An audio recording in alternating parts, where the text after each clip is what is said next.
library, but for those of you who haven't been here, I'm a volunteer, so I'm just kind of pinch hitting, so don't hold it against me if I mess up. If people want to move up, feel free, in case we have some latecomers and they feel self-conscious about having to move to the front, but if you're comfortable where you are, that's fine too. So welcome to the panel of the Nevertheless Writers, which is a cross-generational panel. Well, I'm reading straight from the script. We're not as much cross-generational as we might like to think. Cross-genre. Well, yes, we go down by by year. So they're each going to speak to a different aspect of the writing process. There'll be a question and answer period and a meet and greet. And they'll each have books available for purchase and signing, which are up here on the tables. So I'm going to introduce you to them, and hopefully I have them in the right order. So this is Elizabeth Atkinson, and she has written books such as From Alice to Zen, I Emma Freak, and The Sugar Mountain Snowball, which will be released this fall. And she'll speak about the writing process. And then in the second slot, we have Suzanne DeWitt Hall, who has written Building a Portfolio, if I have that correct, hopefully. That's what I'm talking about. That's what you're talking about building a writing portfolio, Yes, is that right? exactly. All right, and then in the third slot, we have Holly Robinson, who's written The Wishing Hill and Beach Plum Island and Haven Lake. Yep. All right. Tough I job. said don't hold it against me. And then in the fourth slot, we have Susan Paradis, who will present on the illustrator's perspective of things. And this is hopefully going to be enjoyable for everyone and very informative, and so I will turn it over to them. Thank you. Thanks, Katie. Well, thank you all for coming tonight, for having us here. Come on in, We don't appreciate be the Groveland shy. Library having us tonight. I want to explain real quickly, the Nevertheless Writers got together as a cross-genre group. I write for the children's market, and so does Susan. Suzanne and Holly, Nancy and Edith, who aren't here, they write for the adult market. And we decided to get together to be more interesting for our audience to have a cross-genre panel. Often you just see a children's book writer or a mystery writer, a romance in one genre. And we just thought this would be more supportive for the writing community, more fun for us, and like we said, for our readers to introduce you to possibly new authors you didn't know about. I have to explain, we usually, Nancy Crocher is not here tonight. She was supposed to be here. Nancy is our humor writer. You might have read her column in the Eagle Trib and the Newburyport Daily News for 15 years. She wrote a humor column called The Motherlode. Nancy is actually in a movie in Boston, a big movie. She's an extra. And she got called in today, and she's stuck there on set, and she can't come tonight. It's going into overtime. You didn't add that she's stuck with Bradley Cooper. Bradley Cooper, Robert De Niro, and Jennifer Lawrence. Poor thing. Yeah. So she apologizes that she can't be here tonight. Nancy was going to touch a little bit about getting an agent in that process. So if you have any questions afterward, feel free to ask that. And then Edith is actually recuperating from surgery last week. Edith is a cozy mystery author. Some of you may know her series. So Suzanne, our wonderful colleague and writer, who is very accomplished, has agreed to fill in this week for Edith. So anyway, we're a little bit mixed up this week, but please feel free to ask any questions at the end. So I'm going to start off talking a little bit about the writing process. We're each going to have little mini topics that we think might be valuable for you to know. Are all of you, or is everyone interested in writing in this room? Are you just, most people are interested in writing, yeah? Writing books? We find most people are who come to these events. I just want to touch on 3 challenges I found starting out in the writing process. And to this day I have the same challenges. First of all, particularly when you're writing a book, Start now because the clock is ticking. Yeah, the clock is ticking. That's right. Don't linger anymore on that manuscript. Yep, keep moving ahead. That's right. Done. When you're writing a book, the hardest part to get started is to actually make yourself do it, because you don't have deadlines. You have to have self-imposed deadlines. That's a really difficult part about getting started, as you all know. So I urge you, if this is a problem, which it is for 99% of people who write, things that help to get you started and to keep you on a schedule are writing groups. Writing groups are excellent to start out with. I have to say, I've been in many writing groups. I have found they're not for me now that I'm kind of on my own path. I have one or two readers that I like to bounce my ideas off and my manuscripts, but almost everybody here does work in writing groups, and they're great because you have to be ready for your writing group. You have to keep writing, and so you have to meet those deadlines. Another way is to enter contests. That's how I got started, is by entering writing contests. There are tons of them. Not only do they help you build up your portfolio and get you in shape and help you shape your voice. Again, if it's a book contest, you're writing a book, you're working on a deadline. So do whatever it takes to set up those deadlines, because otherwise it's really hard for you to stay focused and finish a book. It's very common too to want to start a new book when you're in the middle of another one. If you're writing a book, it's important to try to stay on track and finish that book if you want to write it and complete it, and not let yourself get distracted. That's the hardest part. You're in the middle of a book and you get really tired of it all of a sudden. So sticking with it and having those deadlines. Secondly, as a writer starting out, I was a freelance writer, but I always saw myself as becoming an author someday. That was my goal. And one of the things that really bothered me about myself is I'm not disciplined. I'm not naturally disciplined. And I see people smiling, a lot of creative people aren't disciplined. It's kind of comes with the territory. In fact, I kind of fight structure and discipline. I don't like the days to be the same every day. And if you are disciplined, you are so far ahead of the game, because that's what so much of it is about, is being disciplined and making yourself right. If you aren't that disciplined, don't worry, you can still get things accomplished. I am not the type of person who gets up at 5 every morning. I didn't do it when my kids were little and write for 3 hours. I don't write the same every day. You have to figure out what works for you. For me, what works, I can't just write in spurts a few hours every day. I have to block off like a week, and I warn the family, okay, I'm writing this week. And no one wants to go near me because I'm in the zone, I'm not cooking, I'm not doing anything, this is what I'm working on. When my kids were younger, they're grown now, I would tell my husband, I need this weekend to write. I'm scheduling this weekend. And he would know, okay, I'll take the kids and we'll go do something. Don't open the door, whatever. If you need to do that, schedule the time to write and stick to it. The hardest part about writing is feeling like you're not wasting time. Particularly if you spend a whole weekend writing and then you end up deleting 3/4 of it, a week later. But you can't think that way. You have to schedule the time and treat it like a job and call yourself a writer. You have to put aside the time. And thirdly, this is the other thing that made me feel like it was inauthentic, like I'm not really a writer. Because writing to this day for me is really hard to do. And for some people, I know it comes really easily. For me, it doesn't. It doesn't just flow out of me. It's like every page is such an effort for me. And I reshape and revise hundreds of times. It can be an agonizing process for me. But for some reason, I am compelled to write books. And I'm not quite sure why. It's just, I always think of the next one, but the next one's just as agonizing. It's like childbirth, right? You just have kids, you forget about it, and you start over again. But I was so surprised to hear other authors, and to this day, who say, no, writing is really hard work for me. It doesn't come easily. Part of it for me is I'm a character-driven writer. Plot doesn't come easily for me, and I think that's part of it.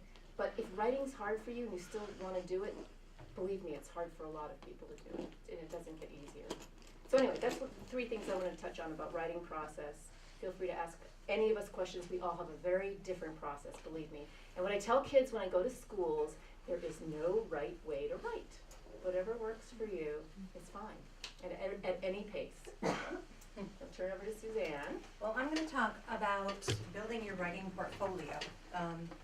I've done a lot of writing in a lot of different venues, and I'm working on my novel right now. And in a few weeks, well, that's probably an exaggeration. I hope to be done soon. Let me just put it that way.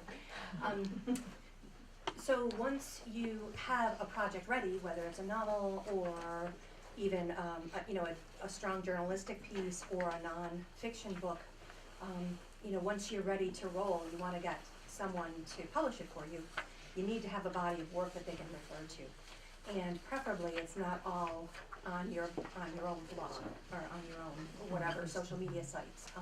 Preferably, it's out there in the world, and you can provide a list of links. So that's what we're going to talk about. I left this. This is a magazine that I write for regularly. Merrimack Valley Magazine is a regional magazine. This, just I forgot to mention it, is an article about the upcoming Newburyport Literary Fest in April. If you're not familiar with it, check it out. It's a great event, and several of the authors on this panel are participating. So I don't know if you all are, but.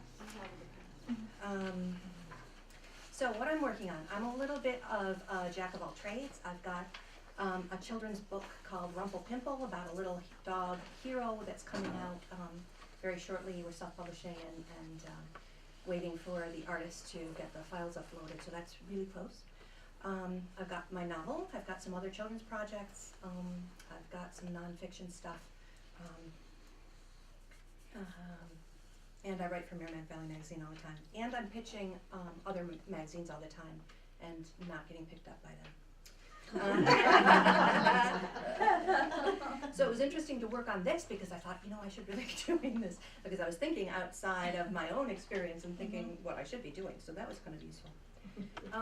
So the little piece I handed out are the bullets that I'm going to go over. And the first is to think about what makes your voice unique. What's the hallmark of you when you write? Some people might be sort of gritty and hard-hitting if they're trying to do, digging into deep subjects. You might be lyrical and poetic. You might be a humor writer, as Nancy is, who's on the movie set today. My voice is sort of visual, a little touch of poetry and humor, and a little bit of mystical stuff thrown in.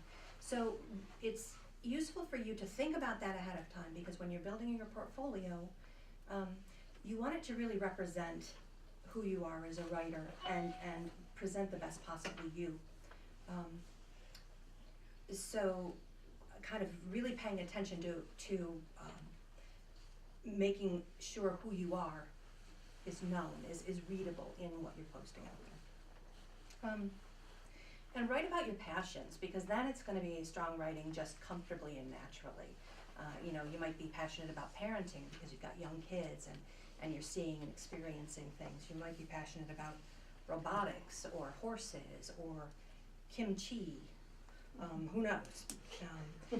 But finding those things that you feel really strongly about is going to help make it easier for you to write well, and it's going to help make it easier for you to find the right places to place these pieces. For me, I really like vintage cookbooks.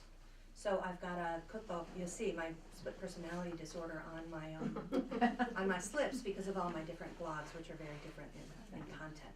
So I like vintage cookbooks. So I started a cookbook blog that I haven't done much with, but I really like writing about theology, and I'm drawn by humans in general and kind of figuring them out.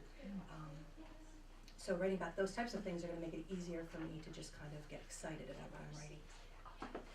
So once you're kind of understanding your voice and are writing about the things that make you get excited, the things you can, sort of low-hanging fruit you can go after is local markets, identifying the community newspapers. There's lots of them around here. You can even start with letters to the editor.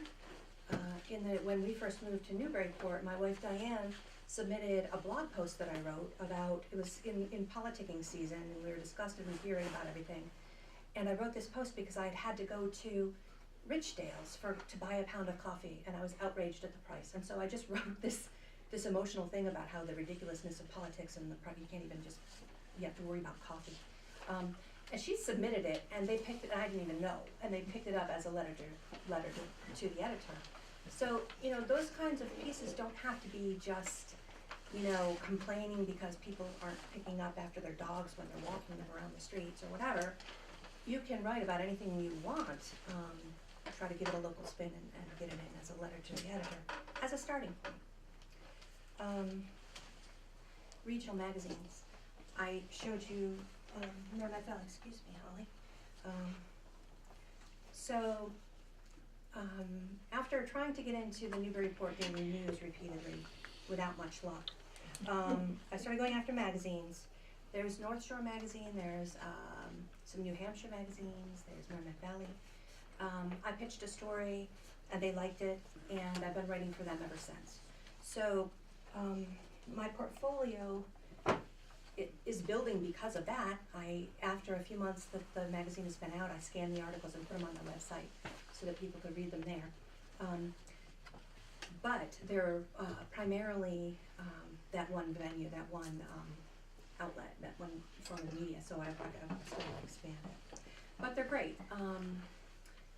And there's a lot of them, and it takes you to that next step. It's kind of a progression of building, I think. The other way to go is to target the periodicals around your interest or your expertise level. I'll wave these around now. Some years ago I worked in the translation industry and internationalization of software. So I started writing for this magazine called Multilingual Computing and Technology. Exciting. Impressive. Yeah, so I wrote for them all the time. And so that can be a bridge way too, to moving to the projects that you want to do. If you have expertise in an area that doesn't even excite you that much, you can try to pitch and get in there for a while, building up your portfolio, and then when you pitch elsewhere, you'll have a little more ground.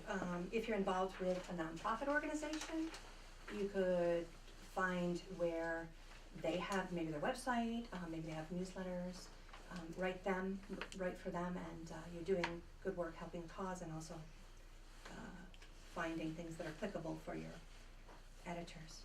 And then guest blogging.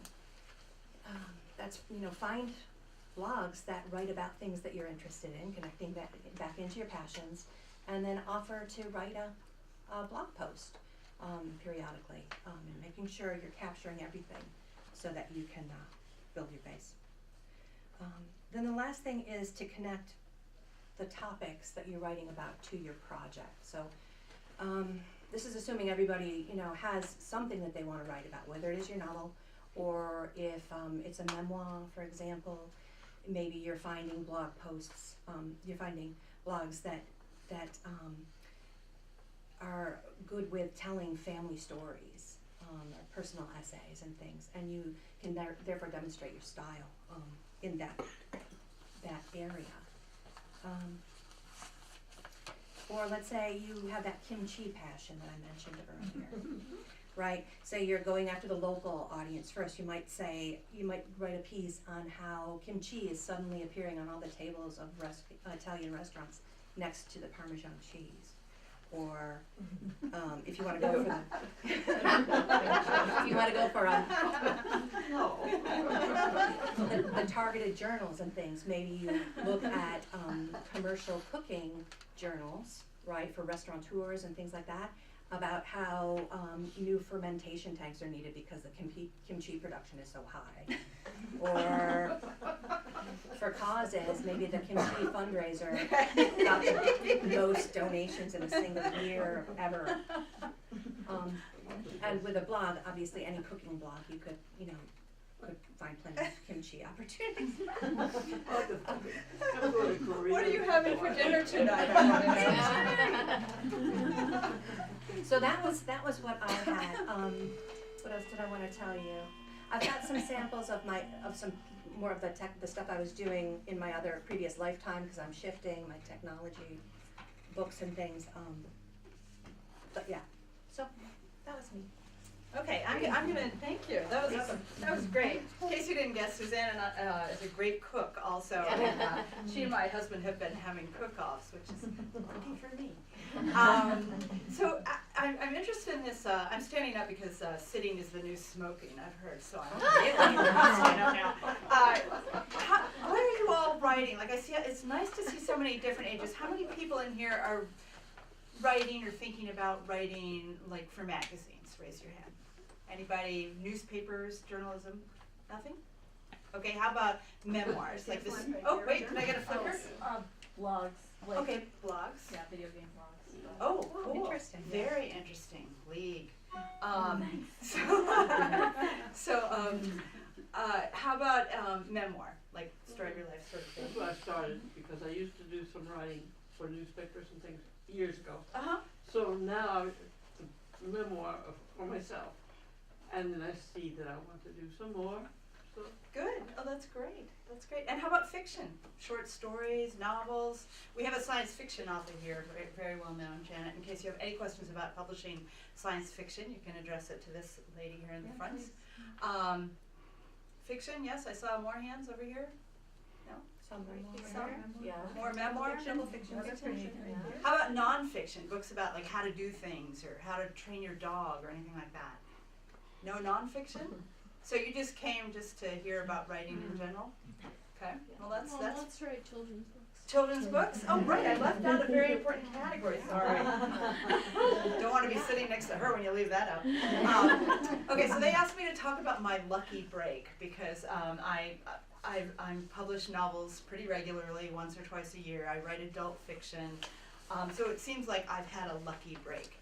And I guess I can tell you one story that felt like the lucky break, which was walking on the beach in Florida with my children on spring break, and my father-in-law came to, we were at my in-laws' condo, and he came to the balcony and yelled down at us, "Polly, your agent's on the phone, you have a deal!" And it was like the scene out of a movie where I'm running up the sand to get the phone call from my agent. That's my lucky break, right? But except the reality is more like when Hillary Clinton lost her presidential bid, she said, "At least I've put 18 million cracks in the glass ceiling," but more or less that's what she said. And I think that's really more like what you've been hearing from Beth and from Suzanne, and you'll hear it from Susan too, and from me, is that writing is not like suddenly you're not a writer, and then over here you are a writer. It's not like that at all. It's more like 10 marathons in a row in the desert, and then climbing Mount Everest, and then dehydrate while you're dehydrated from the marathons in the desert, and then like falling off the top of Mount Everest and landing on sharp rocks. So that's kind of what it's like to be a writer. It's like a lot of different things. But if I had to pinpoint one break, I would actually, both of them kind of touched on what I see as my lucky break, which is I was, kind of trying to write novels for years. I mean, I'm talking like I'm old, like 25 years it took me to publish my first novel, a long time. And I was a biology major, I was going to be a doctor, and then I started writing last semester of college, said, "Oh, I really love writing. No, Dad, I'm not going to be a doctor, I'm going to be a writer." And he went, "Oh my God, we better get married." He had a point, but of course I wasn't ready to listen to that then. So I went to graduate school for writing. I thought I'll just get out, publish a novel, be famous. I'll have royalty checks, a golden retriever, a house in Vermont. None of that happened. Zero things happened like that. So nothing happened. Nothing happened. I mean, I wrote and I wrote and I wrote, and I published a couple of short stories in literary journals that pay you in copies, like so that you could eat that, And I thought, oh my God, what am I going to do? Then meanwhile, I got married. I had a couple of kids. I saw, and I was reading, women's magazines, because that's what you do when you have kids in your pediatrician's office, right? You sit there and you read those women's magazines while your kids are doing God knows what to the toys on the floor. And I read Redbook, and I read an essay by Joyce Maynard. Does anybody know who she is? She was most famous for having an affair with J.D. Solinger, author of Catcher in the Rye, when she was like, how old? 17, 18, and he was 53. So that was her first claim to fame. But after that, she became a novelist, and she became a columnist, and she's quite a good columnist. Like, she wrote for a lot of newspapers and magazines, building her portfolio, as Suzanne is doing now without having an affair with J.D. Solinger. And I read this essay in Redbook, and I thought, wow, that's a really great essay. And it was about dating after divorce. It was like this really, like pretty funny piece about what it's like to date when you are a single mom and have kids at home. I thought, I'd like to write one of those kinds of essays. I could do that. And so I went home and I wrote one. And it was about, actually it was called My Two Husbands, because at that point, I didn't have two husbands, but I had one husband and an ex-husband, and they were friends. And I had both husbands in my life coming over for, well, one I lived with, and the other one would still come over for dinner and still come over and play with the kids, and they became friends, and so it was My Two Husbands. So I wrote an essay, it was comic, light, wrote it, I submitted it to, and here's the best point, I submitted it to a contest. It was the Marblehead Arts Contest or something. I didn't win the contest, but I got an honorable mention. And that made me think, okay, somebody thinks it's good. So I sent it in to Ladies' Home Journal, and back in those days it was snail mail, you mailed it. So I mailed it to a name I picked off the masthead, which you're never supposed to do, but I did. I mailed it in, and they called me and bought it. And from there, that was kind of my first step. So that was the lucky break, selling that essay, because from there, I sold more essays. I started selling to Parents Magazine. I became a columnist. I did what Suzanne started. I was a columnist for Ladies' Home Journal and Parents at the same time. And I wrote for a lot of different women's magazines, building this portfolio back in the days before blogs were the way to do it, right? Blogs are a way to do it now. And later, I did sell a novel finally, and when I sold the novel, the editor, who's my editor at Ladies' Home Journal, she and I had become friends over many years, and she put that, she reviewed, it was The Wishing Hill, and she reviewed it in Ladies' Home Journal for as one of the summer's great reads, and put a big picture of it in the magazine, which at that time had 6 million readers or something. So it did well in sales, which got me the next book contract. So it was sort of like these series of little tiny breaks leading to a bigger break that then led to more novels. So I would say that was my lucky break. And I have other things that I've put up in a blog that you can read on my website if you want to read the other lucky breaks. There were several, but I want to give Susan time to talk, and I'll sit down. Thank you. And now you're inspiring me to stand up. Okay. Unlike Holly, I didn't have two husbands, I didn't have one. So, but I did have 3 kids who were all facing entrance to college, one right after the other, so I thought I really better get going here. And I just tried to break into illustration, textbook illustration, and that was really difficult. In those days, you had to take your portfolio around, and you would stand in front of the assembled multitude, the group of art staff who would look at your work, and either they would go, "Oh, that's wonderful, we love that," and you would never hear from them again. Or you'd suffer the humiliation of standing there, turning pages after pages, and nothing, absolutely nothing. And you didn't know when to leave. It was like, okay, are we done now? Nobody said a word. Finally, I went into Houghton Mifflin one day, and who should be there but a friend of mine from MassArt who also grew up with me in Belmont. She lived on my street. My cousin Patty threw a rock at her. I'm sorry, I meant to hit Beverly. That was her sister. We had a history, so she immediately put me in touch with her friend in New York, who was a really well-known agent, and it was clear sailing for me from that time on in terms of getting illustration work. Once you get an agent, she knew everyone. I never got another rejection because she got them all. So it made me really happy. Because prior to that time, as I was putting a portfolio together, I remember one day bringing home one of my students, and I wanted to draw him as part of my portfolio. I went to the mail, and I got another rejection letter, and I thought, so I went into the dining room and cried, and then I came out, got my paper, and started to draw him while dinner was cooking.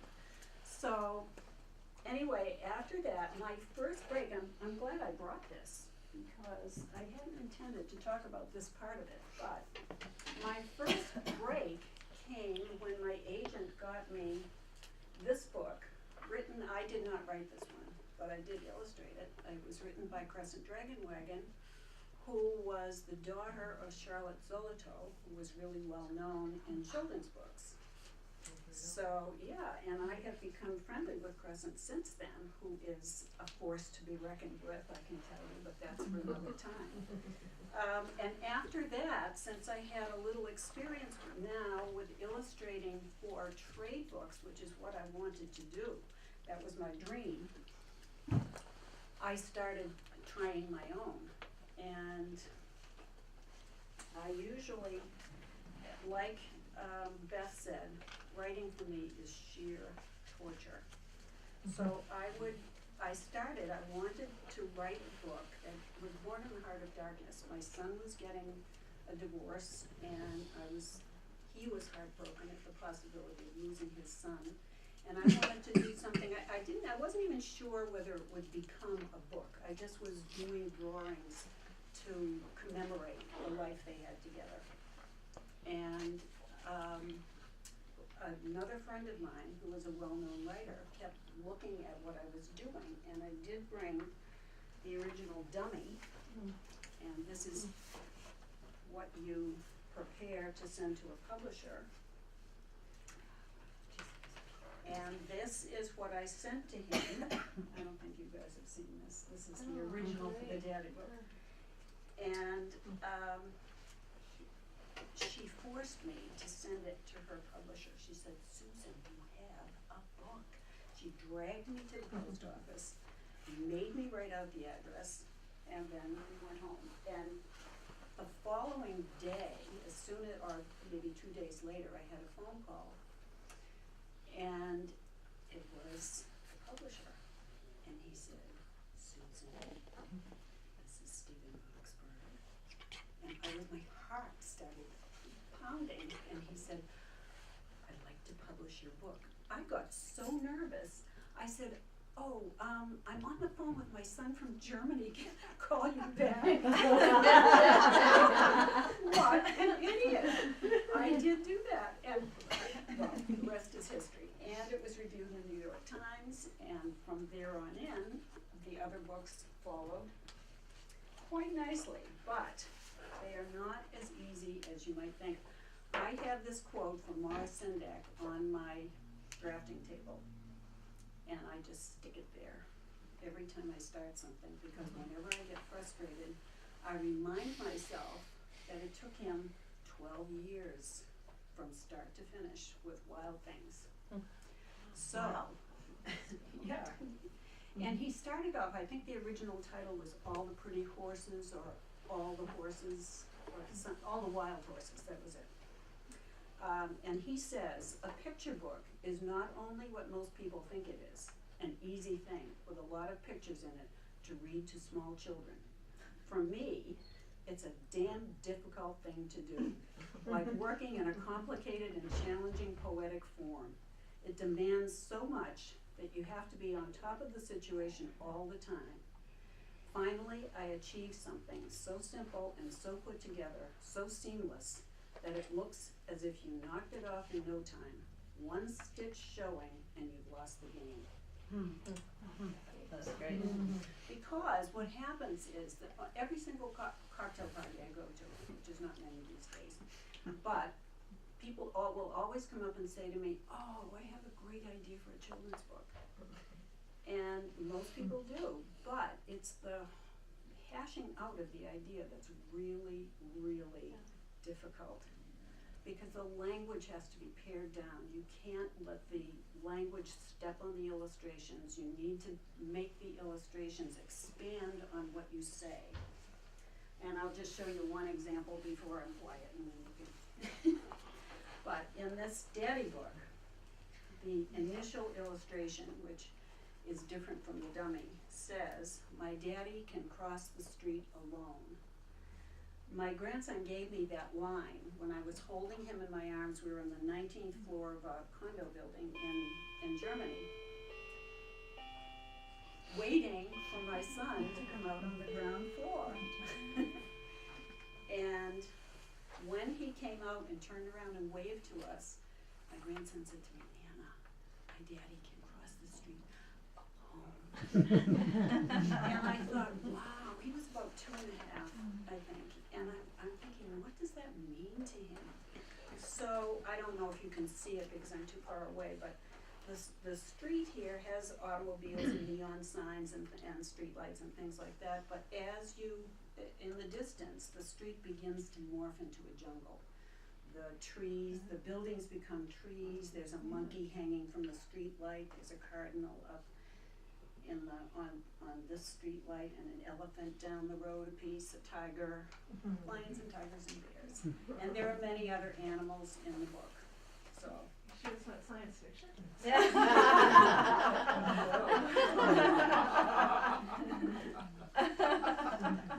Sort of. Okay, well, we've all covered some of the topics. Like I mentioned, Nancy was going to talk a little bit about getting an agent, but we want to open it up to you, and feel free to ask us any questions, either genre specific or about the topics we touched on. Again, I concentrate in middle grade and young adult. Suzanne's our expert in magazine writing at this time, and also children's book publishing. Holly has written it all: adult, chick lit, memoir, fiction, mystery, ghostwriter. She's a ghostwriter for celebrities, and which may be for Nancy soon. You never know. You never know. Her tell-all with Bradley Cooper. Yeah, she'll make it happen. And Susan, of course, picture book illustrator and writer, which is kind of unusual to do both. Question? Yes, Jenna. Regarding agents and magazines, often I'll pick a magazine or something, and I'll say, gee, I'd like to write something for that. And then I go looking through all the front, and they'll have in big bold letters, no one solicited manuscripts. So what do you do about that? If you've never actually had a magazine pick up the story. I ignore it. I usually, what I do, and I write I've written for a lot of different magazines, national magazines as well as regional, and what I do is I look at the masthead and I call them. I actually call them up and say, I have, is this staff written, this column or this essay section or these articles, are they staff written? Or do you have freelancers write them, and I'm interested in pitching a story about blah, blah, blah. Is there an editor I could talk to or email directly about it? And then they'll give you the information. Just call them on the phone. Because they are so inundated by emails that it's often just faster and more effective to just call them up. I'd rather talk to people on the phone. Yeah. And they're, if you don't get through, you don't get through, but most of the time you can. I've also entered magazine contests to get their attention, and then they'll often let you write a piece. I've done that before. Lots of magazines have contests now, and you're dealing directly with somebody on the staff, so if you win it or get something. Sure, and also for bloggers, the thing about writing, as you've probably picked up from all of us, is that because it is like, crossing the desert, climbing the Himalayas and falling onto sharp rocks, it is really true that one thing, you just have to keep trying different paths, and one thing will lead you to another. So for bloggers, for example, I often get, I'll put up a blog, usually on my site and then on Huffington Post, or sometimes I'll write a guest post for some other book blogger, and sometimes I'll get contacted even by a magazine or a newspaper that then want to, like WBUR contacted me to use one of the pieces or to have me write something different but related to that, and then that was made into a commentary for WBUR, and so these things can lead you places. So just go as many places as you can is what I would advise. For wherever you're starting out writing, just try everything. That's really the best advice. Did you have anything, Suzanne, about that? But when they say Unsolicited. I usually just go for low-hanging fruit. I mean, that's, Well, it's a good way to build up. You have to do that first. That's true. It's very helpful to do that first, to write features for your local newspapers.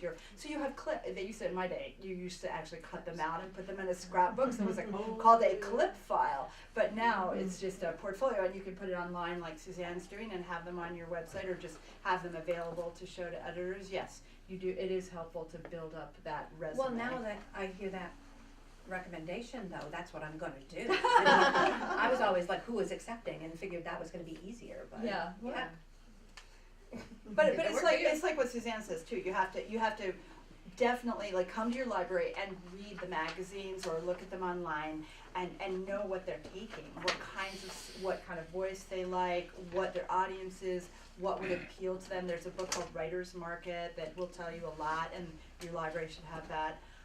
That will tell you a lot about what the magazines want. Often the magazines have submission guidelines online, and they will tell you what they're looking for. so. Right, and often a lot of the editors are online now. They're on Yeah. Twitter, they're tweeting, you Yeah. can go find them pretty easily and try to follow them for a little while and see what they're doing, saying, what they're Yep. looking for. Yeah, definitely. It's much more open than it used to be. Yeah. So I guess, why does it matter to have a cookbook or portfolio? I mean, do the editors really care? They want to know you can write. If you are an expert, though, like Siggy is an expert on, this friend of mine here is an expert on financial matters for women, say, which is pretty close to what you are. Then she has a professional expertise that she could pitch.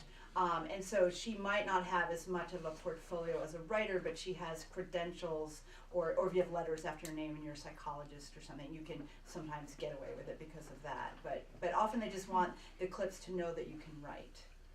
And that you can make deadlines, And- and that yeah. you can do, some of it is, I think, process, they wanna know that you can Or your function voice, they within- want to see your voice. Well, the other thing is, if you're looking for an agent, if you want to get published, you have to have a lot of credentials. They're not going to look at you if you don't have anything, if you don't have a platform, a portfolio. So, they really are going to look at your history and your resume. So you can't just show them your partially written novel and No. they'll Well, actually, I would argue that you can still. Really? Yeah, I would.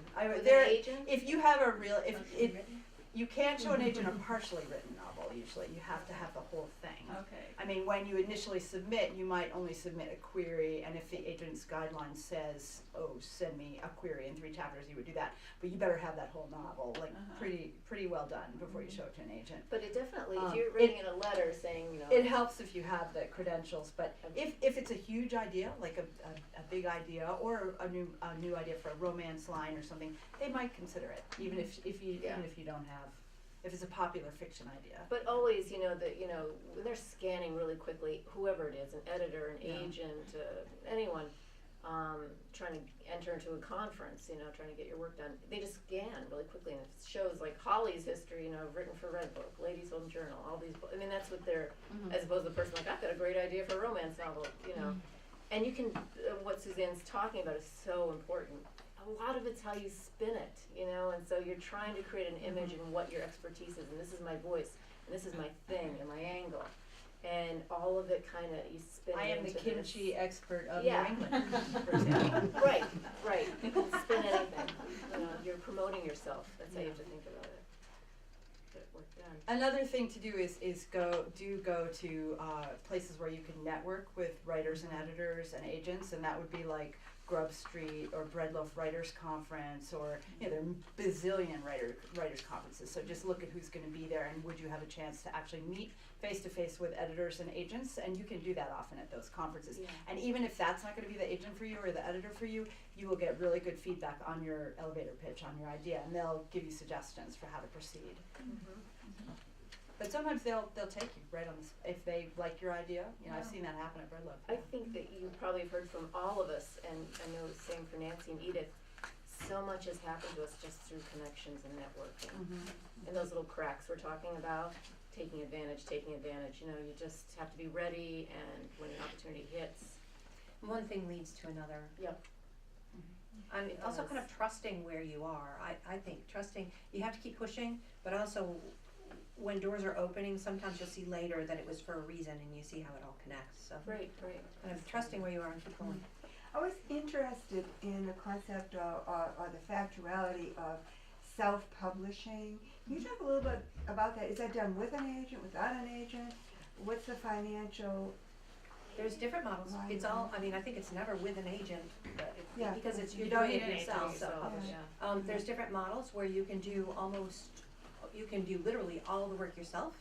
And then there's places that will do literally everything for you other than the writing. That costs more.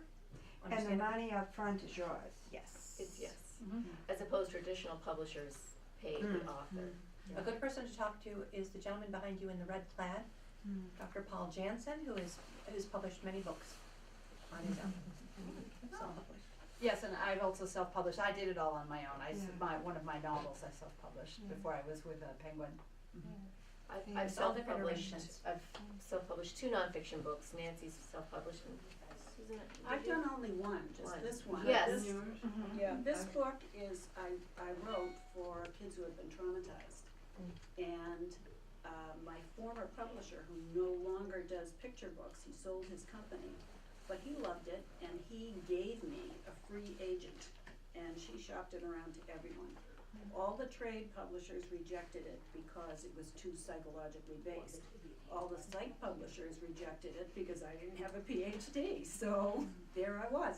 I had excellent recommendations from psychiatrists at McLean's and another German psychiatrist who works with third world children who have been traumatized, but I didn't, I just couldn't find a niche anywhere. So he helped me self-publish. And it was relatively painless, except financially, because I had to pay to get all the artwork scanned, and there's quite a bit of it here. And that's a very high-end self-publisher. Susan works with called Novelist. No, what I went through CreateSpace, but Novelos handles the Editorial and stuff. So you can, go to a company that you hire their services.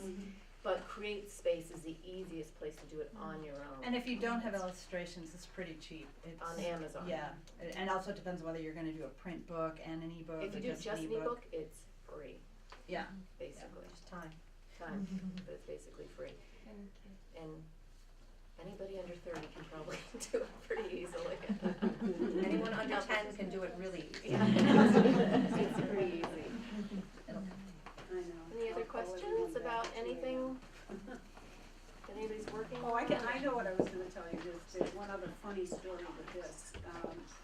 I had an email from Untitled Hughes, who wrote one of the blurbs in this book. He really likes it. And he had been at a conference in Florida.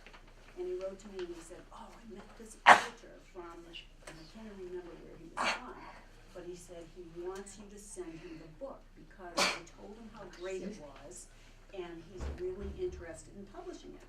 So I thought, all right, I'll send it off. So I sent it to him, and I wrote a nice little cover letter. And the guy wrote back this lovely letter. I mean, he was very appreciative, and was specific in his reasons why he couldn't publish it. But Andre wrote back, and he said, well, darn, but that's really a promising rejection. That's going to be my new favorite oxymoron.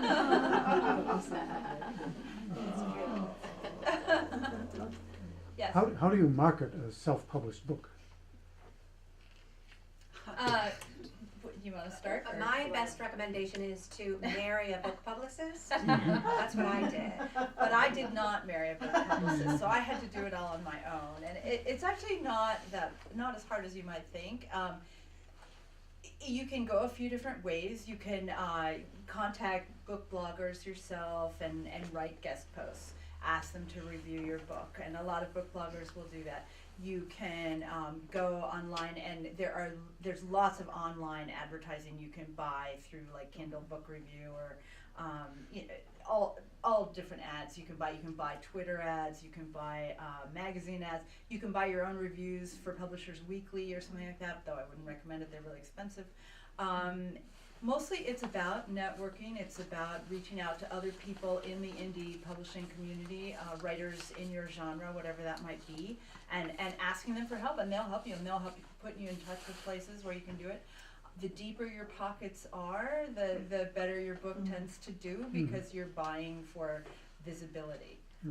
And that's one reason I switched to traditional publishing to Penguin. I do a lot better with them because I don't have to pay for any of that, and they do a more worldwide distribution. But with this, I did fine with the self-publishing. I certainly made my money back, and it was fun. It was like a crash course in digital media. But it's mostly online. Most of the advertising is online. Wouldn't you say? Yeah. For indie books. I would get back to the kimchi concept too. We have a friend who wrote a book, and it's a novel, but it has two driving elements in it. One is the Irish Mafia, Connie Hambley her name is, and the other are horses. So, I mean, she kind of targeting some of those concepts that might not be, you might not think about it, you think about your book as a whole, and the story, the arching story that you're telling. But trying to identify what some of those key things that you can then go and push into, like, finding all the kimchi lover Facebook pages, finding all the places, the horse horses are easy, there's, millions of ways you can go. Yeah. But figuring out, even if your story is a general story or a general, Right, those target audiences are key, yeah. Yeah. finding where they're Definitely. hanging out and then going and saying, participating in a conversation Yep. and letting people know that, hey, this book might be of interest, Mhm. without pushing it down their throats. That's really good advice, yeah. Mhm. I was gonna say niche marketing is so much easier. And that's than- true also for traditional publishing. You have Yeah. to do the same thing. And people think, oh, you have to market all your own work when you're self-published. Well, guess what? When you're a traditional Oh, yeah. publisher, you'll get a publicist for what, like 3 Uh-huh. months maybe to do the book launch, and then, but you still have to do a lot of it yourself. And I actually was talking to an editor the other day who's saying they now, when they're considering a book, a manuscript, even if it's fabulous, they want to look at that person's platform. Do they know how to use Twitter? Do they know how That's to use true. things Yeah. online? Yeah. Mhm. Are they online and creating their own platform? Mhm. That's going hand in hand now. I was told when I started off with Alice to Zen in 2008 to create a platform, and so she's basically saying, person needs to come with it, or I'm not even gonna read their work. So, It's a so reality thing. when you say to, like, say it's a book about horses, Mhm. and so you want to market to the horse people. So say there's an organization called Equestrian Riders or something. Like, what do? You find out if they have a magazine and try and write a little blurb in Yeah, it? you could or- do that. You could definitely do that. If they have a website or a Facebook page, you could post stuff on there. Yeah. Okay. You could go to their meetings. My first book was a memoir called The Gerbil Farmer's Daughter because my dad really did Great. raise Oh, 9,000 gerbils in our backyard. That's our And he favorite was, book. yeah, and I actually ended up working with the American Gerbil Society. And She's became a rock star. in became a general. yeah, so I would go, I still go sometimes to their meetings, and they're very fun. There's, you would not believe how many kinds of gerbils there are, and they're judged the same way as at dog shows by their conformation and color and their movements. So I was the Gerbil Olympics judge where they involved. The contest involved how fast could your gerbil chew a paper cup or run his exercise ball through a maze. Some would go backwards, they never won. So yeah, but I mean I marketed through gerbil lovers as well as through other, like book lovers. So it was a fun project because I could do, and my dad was in the Navy, so he was a Navy, he's the captain of a destroyer when he decided to raise gerbils. So I went to Navy bases, and I took the book to Navy bases and did that. And that was, yes, I did. That was less fun than doing the Gerbil Society people. So yeah, so there, just find your audiences. That's what I would say. And also for self-published books, you can get a lot of talking gigs like this. I wrote mine on gluten-free. It was when gluten-free was a big deal. My daughter was diagnosed 10 years ago with celiac disease. And I got approached all the time to talk to groups and sold a lot of my books that way. So you could go to horse groups, horse meetings, and sell your books that way. It's a good And way even to- online, finding places where people are talking, Forums, websites yeah. where there's, forums or discussion groups or comments below articles and posting conversationally, Yeah. with perhaps links back to what you want to point at. I mean, it's weird. There's a fine line between, like, that's kind of, I guess, called contextual marketing when you're doing that sort of thing, when you're approaching audiences that really would have an interest in your, and then there's the buy my book kind of like tweets that you're like, oh my God, delete. You don't want to do that either because that's just annoying. So you just have to find your people. But we do publicize a lot, even, like we were saying, we spend a lot of time in it. It's just the reality of it now. Yeah. So how do you children's books? Among educators, of course, and parents, I guess. Yeah, mostly for this particular one, educators. Right. And That's the parents. one I picked out of the live, was on display. I just pulled that right off and read it. I loved it. Oh, thank It's, you. I like the picture. Yeah. And the elephants. So it was marketed to me that way, but as the author of children's books, to get them in the hands of people to read them, because many children's books to me have messages. They're so right between the eyes for adults. Yeah. Yeah. They're lovely, and a lot of them are almost poetic. So how do you get that kind of message to people? Well, I have a friend, the woman who wrote the introduction for the book, for this particular book, is a therapist. And she's primarily a grief therapist. She works with both children and adults, and she goes around she presents at conferences all over the country. And she's done this for me several times. And strangely enough, she was out in California last year for a huge international conference. And she went for a swim in the morning before she had to give her presentation. And she uses Edna as the grand finale of her whole show. And she also has an elephant and a mouse puppet that she presents. And she's great. She's so enthusiastic, but she went in for the swim, and when she came up at the end of the pool, she looked up, and there was this gigantic stone elephant sitting up. And she thought, oh my God, that's an omen. And then, after she gave her presentation, she went into dinner, and she had been held up by people who wanted to ask her questions. She said, I sat down next to this woman, and all of a sudden I looked at her and I said, what is that? She said, you have elephant earrings. So she said everywhere she goes, she finds elephant connections, yeah. We had breakfast one day and this woman came along with an elephant necklace, and she's contacted me since then. She wants me to have it. Oh, nice. That's a good way to network. For me in children's books, my best way of connecting is going to schools. I do a lot of school visits. Yeah, I do that too.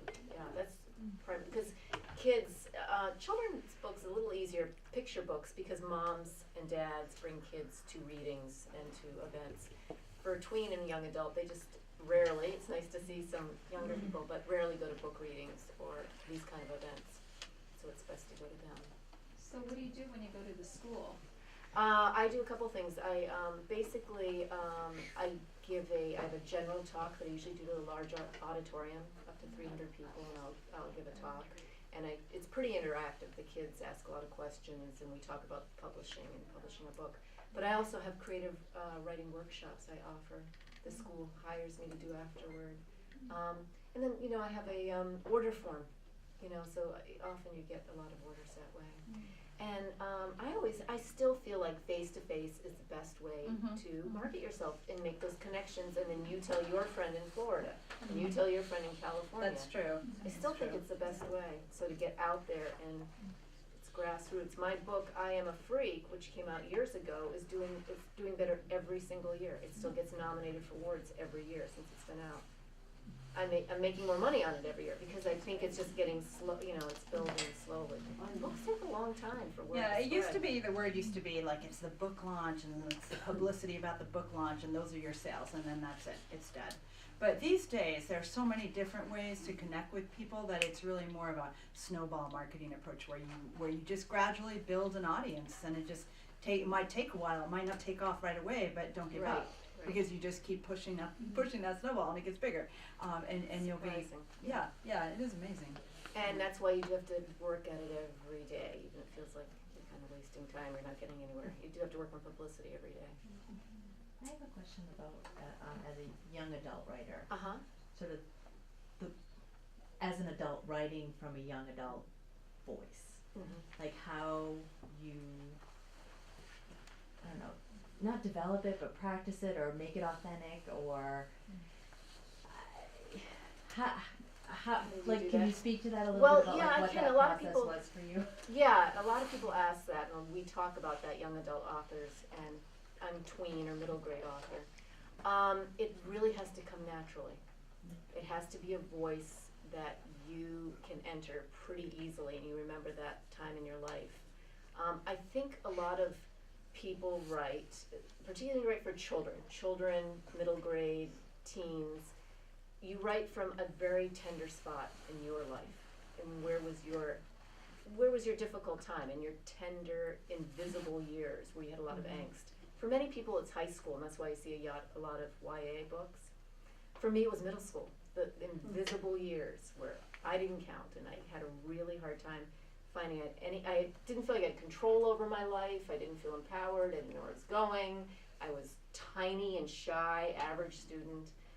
So I think a lot of us who write for younger age groups come from that place, and you have to be able to enter it. Writers often say they're failed actors. Actors say they're failed writers. I think they're very close cousins, acting and writing. You really go into the zone and become the person and the character. You're playing parts. So I think if you have to force it, and it's not a natural voice, for me, I kept also, my protagonists were 12 or 13, and finally my editor said, "You're an 11-year-old." You think you're writing for 12 and 13-year-olds. Yeah. And I am. I always, that's my age, 11. And so for a while I didn't have it quite right. I thought I was writing for an older group until I was told, no, you're not. So you have to find it, but you'll find that place and that voice and that, but you have to get inside that head of that person and remember what it was to be that age. Yeah. How did you feel when that was told to you? Were you okay with that? It's beautiful. It was a little funny. You know, I realized too. If you choose to answer. Yeah, well, it's funny too because my kids are now older, and I did have them kind of as sounding boards at that age. It was my daughter first, and my son. Then they got older. Now they're in their 20s, and I'm like bugging nieces and nephews in the family, asking them questions. I'm a little out of touch, so that can be hard. I do have to. I'll read magazines or watch TVs or shows or movies to see what's interesting to 11-year-olds, where their voices are. I have been doing this maybe 10 years now. The kids are emotionally older every year. So my target group is really 6th grade. It's now 5th. The 6th graders are getting more like teenagers, and it's changing. So I'm at that cusp, that tween year, and it's definitely getting a little lower. And I was about 14 when I was going through what 10-year-olds I think were going through. Yeah, it's true. Thank So, you. yeah. Are there any other questions about anything? About, I think it's a little past 7. So we all have some of our work up here. You're welcome to come look at it and take our cards. We all have websites and blogs so you can subscribe to them and follow us. Learn more about our group, Nevertheless Writers. We're on Facebook and Twitter. We do this partly to support the writing community, so feel free to contact any of us. This is, I mean, you did a great thing just coming out tonight, not just for our sakes, but for your own sakes. You know, this is like what you need to do to move forward with your own writing is find other writers and find out how it's done. So don't be shy about asking questions. You're doing the right thing by being here tonight. It's a lonely occupation, so it's good to come out and get inspired, recharged, and then go be alone And and to know write. it's possible. Yeah. Thank you. Could you give us your website one at a time and repeat it twice? All right. Okay, wait a minute. It's gonna be in Okay. Okay, so my website is the same as my name. It's ElizabethAtkinson.com. You want me to say it again? ElizabethAtkinson.com. And like I said, I have a blog. I have all my information about my school visits, and you can also contact me. I answer a lot of book report questions, which I love. I also Skype all over the country, and my 1-hour visit with schools and Skyping is free. I do it for free. That's great. My website is www.smdewitt.com. That's DEWITT. smdewitt.com. And I'm at authorhollyrobinson.com. That's authorhollyrobinson.com. And I am at susanparadis.net. Speak up. I am at susanparadis.net. That's Paradis. susanparadis.net. And Nevertheless Writers are on Facebook and Twitter. You can follow us. Thank you so much for coming out tonight, and thank you to the library for having us. Thank you, Thank you all for coming. Okay.